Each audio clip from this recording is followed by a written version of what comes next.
हाँ, मुस्कुराइए।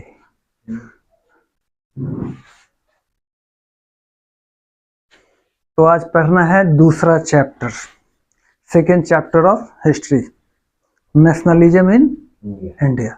Nationalism in India is connected to nationalism in Europe. किस चीज से कनेक्टेड है वो? क्योंकि वहां पे जो नेशनलिज्म का सेंस आया लोगों के बीच में, वहां से वो उस सेंस से भारत भी प्रभावित हुआ, इंडिया भी। ठीक है, दोनों मतलब यूरोप में भी किसी न किसी के शासन तक कब्जा था, भारत में भी था, लेकिन दोनों में अंतर है। यूरोप में किसके खिलाफ लड़ना था? राजा के खिलाफ लड़ना था, मोनार्की के खिलाफ लड़ना। लुईस 16 था उस समय राजा। लेकिन भारत में किसके खिलाफ लड़ना है? अंग्रेजों के खिलाफ। यहाँ पे हम अंग्रेजों के कॉलोनी थे उस समय, ठीक है। तो दोनों के लड़ने के अलग अलग उद्देश्य थे। वहां पे यूरोप में एक चीज देखा गया कि सब लोग का एक ही गोल था कि हमें मोनार्की को हटा देना है, ठीक है। लेकिन भारत में लड़ तो सब रहे थे किसी भी मूवमेंट के दौरान, चाहे वो गांधी जी चला रहे हो या कोई भी चला रहा हो, लेकिन सबके अपने अपने उद्देश्य होते थे। उन सबको हम आज देखेंगे। जैसे एक मूवमेंट की बात करें तो जब नॉन कोऑपरेशन मूवमेंट चल रहा था, असहयोग आंदोलन जब चल रहा था, तो जैसे जैसे क्षेत्र थे उनका अलग अलग अपना अपना लक्ष्य था। जैसे भगवान वालों का अलग लक्ष्य था, गांव वालों को उनको जमींदार से लड़ना था, ऐसे लड़ रहे थे, सबका अलग अलग उद्देश्य था। यूरोप में ऐसा नहीं था, सबका एक ही उद्देश्य था। तो हम आज जो चैप्टर पढ़ेंगे वो लिख देते हैं nationalism in Europe, nationalism in India, ठीक है। Nationalism in India.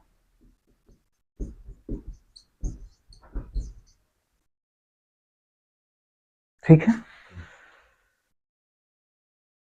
तो नेशनलिज्म इन इंडिया में हम क्या पढ़ने वाले हैं इस चैप्टर में?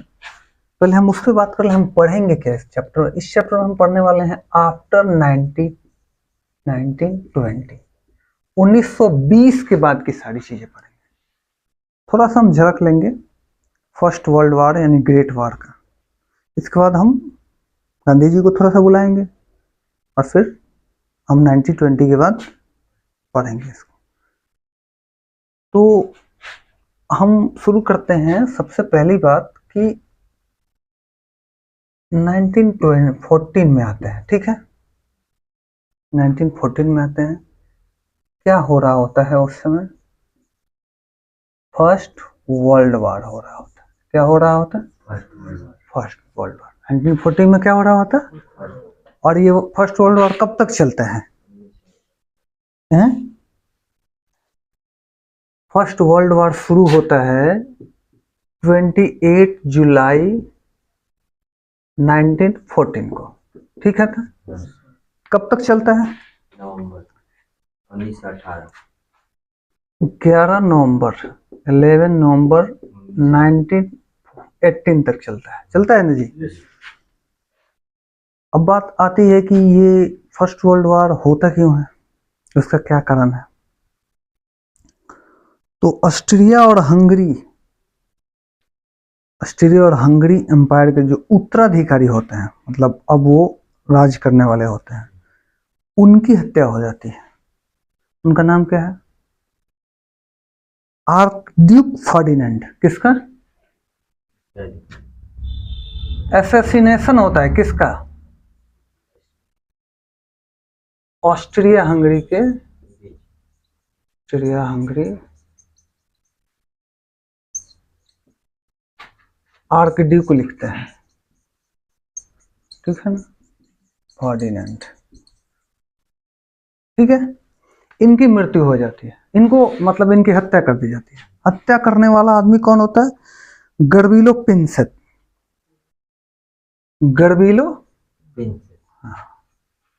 गर्बिलो प्रिंसेप।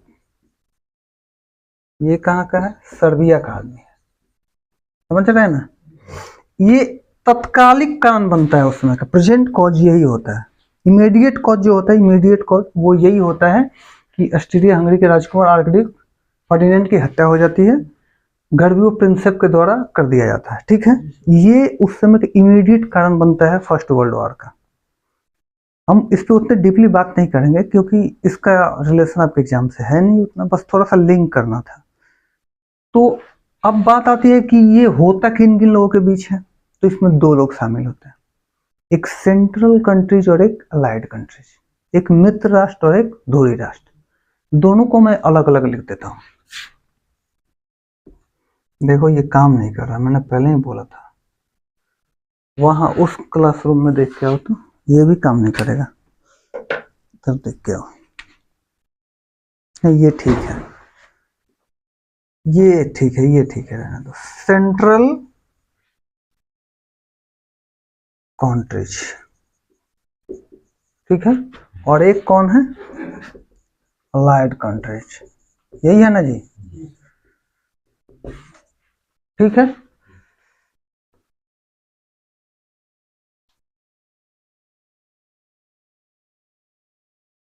ये दिखाई दे रहा है, जी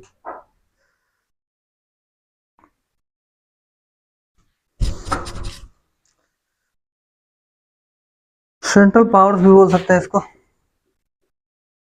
ठीक है। और इसको अलाइड कंट्रीज बोल देते हैं, ठीक है। इसमें जो कंट्री है वो है Germany, Austria Hungary, Austria Hungary और टर्की। क्या, टर्की। समझ में आ रही बात, एकदम रिलेट कर पा रहे हो ना। अलाइज में कौन कौन होंगे, आज के सारे ताकतवर देश, फ्रांस, ब्रिटेन और कौन होगा, ठीक है। अंदाजा लगाओ कौन जीता होगा, अलाइड कौन जीता होगा, अलाइड ये जीत जाता है। समझ में आ गया। कब फर्स्ट वर्ल्ड वॉर शुरू होता है, 11 नवंबर 1914 को। कब तक चलता है, 28 जुलाई, सॉरी 28 जुलाई 1914 को शुरू होता है। कब तक चलता है, 11 नवंबर 1928। ठीक है।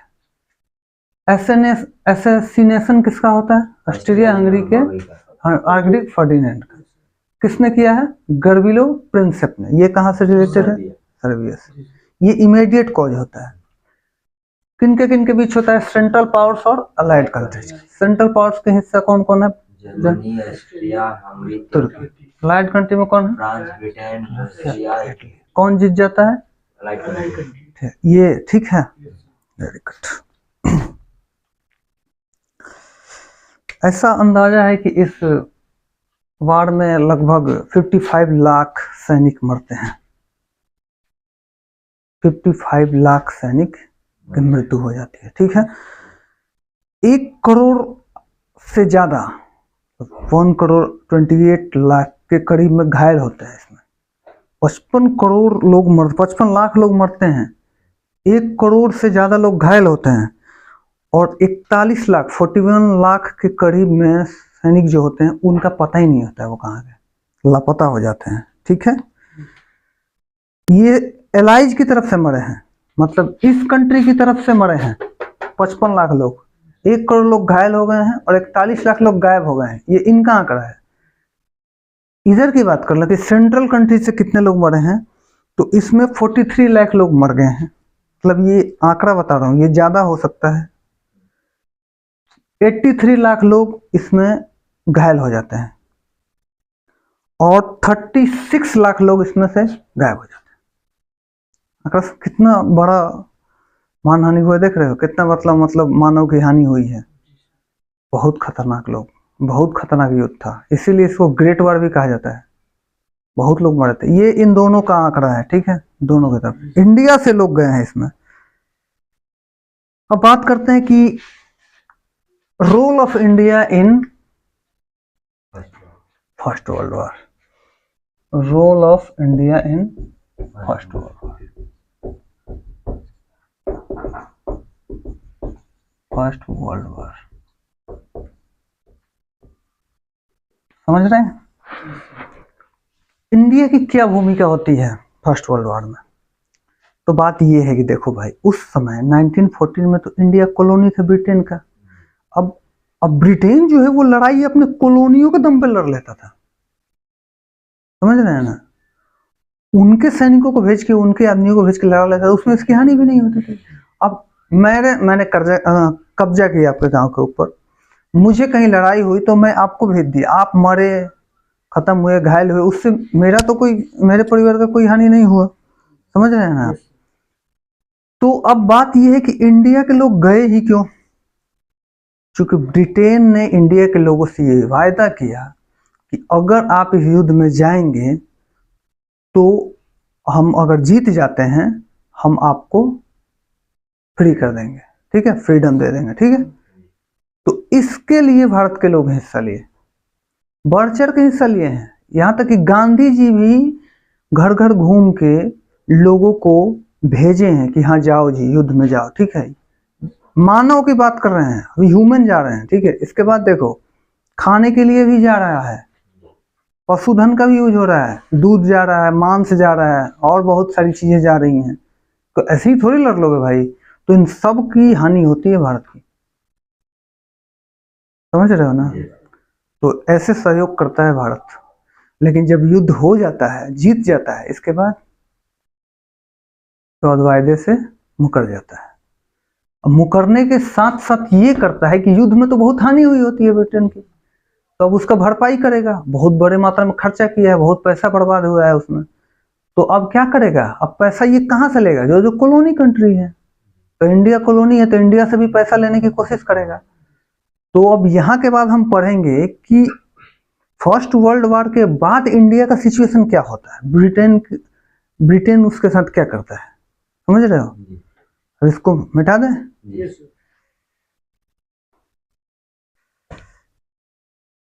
तो हम लोगों ने तो इस बात पे चर्चा की है कि एलाइड कंट्री से कितने लोग मरे, सेंट्रल पावर्स कंट्री से कितने लोग मरे, भारत से कितने लोग गए और मरे उसमें फर्स्ट वर्ल्ड वॉर में। तो भारत से मरने वाले लोगों की जो संख्या थी, शहीद होने वाला कहा गया, सही मेरे अनुसार से 74,000 भारतीय उसमें मरे, समझ रहे हैं ना, शहीद हुए। और युद्ध जब हो गया तो उसके पास 11 भारतीयों को विक्टोरिया क्रॉस से नवाजा गया। किससे नवाजा गया? विक्टोरिया क्रॉस से नवाजा गया। और इंडिया गेट जो अब घूमने जाते हैं दिल्ली में जी, वो इंडिया गेट उन्हीं की याद में बनवाया गया है। जब वहां आप घूमने जाएंगे तो देखिएगा उस पर नाम अंकित होगा, सब वो सब सोल्जर्स के नाम है, ठीक है। इंडिया गेट को बनाया किसने था? एडविन लुटियंस ने, ठीक है, एडविन लुटियंस ने बनाया था। वो पूरे इंडिया गेट पे उन्हीं सोल्जर्स का नाम है जो फर्स्ट वर्ल्ड वॉर में मरे हुए हैं, समझ आ रही है बात। तो फर्स्ट वर्ल्ड वॉर में मरे हुए मतलब उस पे 13,000 सैनिकों का नाम अंकित है उस इंडिया गेट पे। वो वही सैनिक हैं जो फर्स्ट वर्ल्ड वॉर में मरे थे ब्रिटेन की सहायता करने के लिए, समझ में आ गई। इंडिया गेट कहाँ है? दिल्ली में है। इंडिया गेट को पहले किंग्सवे कहा जाता था। क्या कहा जाता था? किंग्सवे कहा जाता था। डिजाइन किसने दिया था इंडिया गेट का? Edwin Lutyens. कितने लोगों का नाम अंकित है उससे? 13। ये आपके एग्जाम से कोई रिलेशन नहीं है इसका, ये नहीं पूछेगा, बस जानकारी के लिए मैंने बता दिया। अब हम सीधे टॉपिक पे आते हैं कि फर्स्ट वर्ल्ड वॉर के बाद क्या हुआ, ठीक है। चाहे सिचुएशन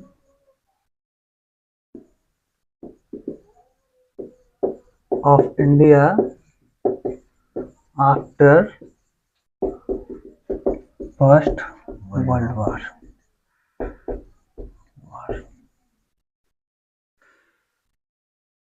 क्या सिचुएशन हो सकता है बताइए। वो लोगों का बहुत पैसा बर्बाद हुआ है, जन धन सबकी हानि हुई है, तो पैसा तो चाहिए उसको। यहाँ थोड़ा सा रिलेट करते हैं फ्रांस की क्रांति से। वहाँ भी फ्रांस में रिवॉल्यूशन क्यों होता है? फ्रांस बहुत कर्ज में पड़ जाता है। क्यों कर्ज में पड़ जाता है?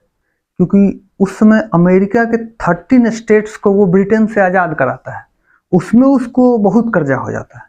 इसके बाद उसका जो अपना शानो शौकत था हवेली चलाने का, दरबार चलाने का, उसमें बहुत सारे खर्चे आते थे। तो पैसा खत्म हो गया था, तो पैसे लाने के लिए क्या करेंगे आप अपने क्षेत्र के जनता के ऊपर टैक्स बढ़ाएंगे। सेम कंडीशन यहां भी होगा। ब्रिटिशों ने कुछ कदम उठाए। कौन सा कदम उठाया? अच्छा,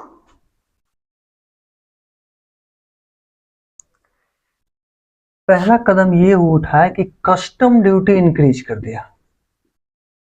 कस्टम ड्यूटी इंक्रीज कर दिया। कस्टम ड्यूटी समझते हैं? कस्टम ड्यूटी क्या होता है? सीमा शुल्क। जब आप किसी वस्तु को एक सीमा से दूसरी सीमा में ले जाते हैं तो वहां पे टैक्स देना पड़ता है आपको। That's it, custom duty. Okay, इसके बाद इसी टाइम में इसने इनकम टैक्स को भी इंट्रोड्यूस किया। इंट्रोड्यूस इनकम टैक्स समझते हैं ना? ठीक है, जहां नहीं दिक्कत तो बोल लीजिएगा। इनकम टैक्स को भी इंट्रोड्यूस किया है। ठीक है। Increase in defence expenditure. Increase in defence expenditure मतलब रक्षा व्यय में भी वृद्धि की। ठीक है। एक्सपेंडिचर। चलिए, और क्या किया है?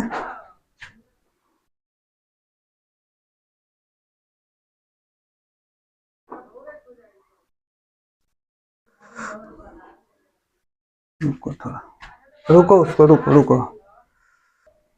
ठीक है।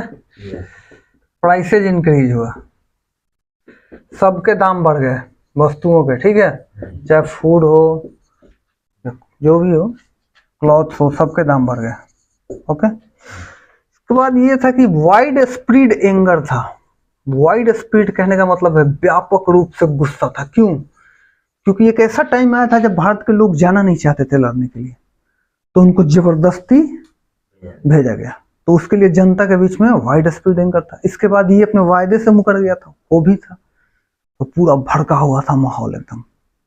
ये कंडीशंस आए हैं, सिचुएशन, यही सिचुएशन है। देख लो क्या हुई है वहां पे जब युद्ध खत्म हुआ है। उसके बाद अब देख रहे हो, ध्यान से नोट कर लो, एक एक टॉपिक है। नोट मतलब दिमाग में नोट्स मिलेगा तुम्हें। और भी कुछ कंडीशन उस समय हुए हैं, और भी कुछ कंडीशन है, ये भी लिख रहा हूँ, दिखाई दे रहा है? 1918, 1919, ओके, 1920, ऐसे ही है ना, 1920, 21। ठीक है, दिख रहा है? क्रॉप फेल, फसल फेल्ड, सूखा पड़ गया है। ठीक है, जिसकी वजह से फूड शॉर्टेज आ गया है। फूड शॉर्टेज आ गया है, पूरा कनेक्ट करते हैं हम, देख लो एक मिनट में। फ्लू पेंडेमिक आया है, दिख रहा है यहाँ पे? नहीं दिख रहा है ना? VI यहाँ लिख देते हैं, VI 7वां नंबर। फ्लू पेंडेमिक आता है। क्या आता है? ये महामारी फैलती है, फ्लू नाम की महामारी, जिसमें बहुत लोगों की हत्या हो, बहुत लोग हत्या बोल रहे हैं, बहुत लोग मरते हैं इस बीमारी से। हर बार गलत हो जाए। यहाँ मरते हैं 120 से 130 लाख लोग। देख लो, 74,000 उधर मरे, 60,000 से ज्यादा घायल हुए, 120 से 130 लाख लोग इस फ्लू पेंडेमिक में मर गए, करोड़ों में। बहुत बड़ी महामारी थी। इतना वहां पर सिचुएशन अभी भारत का हो चुका है। अब एक बात बताइए, किसान के ऊपर आप पीजेंट्स के ऊपर टैक्स बढ़ाएंगे, क्रॉप्स उसका फेल है, फूड शॉर्टेज चल रहा है, कहां तक देगा आपको टैक्स? कहां से देगा? बहुत सारी चीजें, कस्टम ड्यूटी भी बढ़ा दिए आप, ये भी कर दिए, डिफेंस एक्सपेंडिचर आप मैनेज करने के लिए पैसा चाहिए आपको, आपने प्राइसेज इंक्रीज कर दिए। अब एक तरीके से प्रेशर आ गया कि नहीं भारत के सारे लोगों के ऊपर, है कि नहीं? तो ये सारी स्थिति बनी है। ये थी स्थिति भारत के उस टाइम में। 1918 का टाइम आ चुका है, 1918 मैंने ये बता दिया है। अब हम यहाँ पे एंट्री करवाएंगे हीरो की, महात्मा गांधी। तो महात्मा गांधी की मैं ये यही छोड़ता हूं मैं, ठीक है? महात्मा गांधी को बुलाते हैं, इसके बाद इसको रिलेट करते हैं। करो उसको।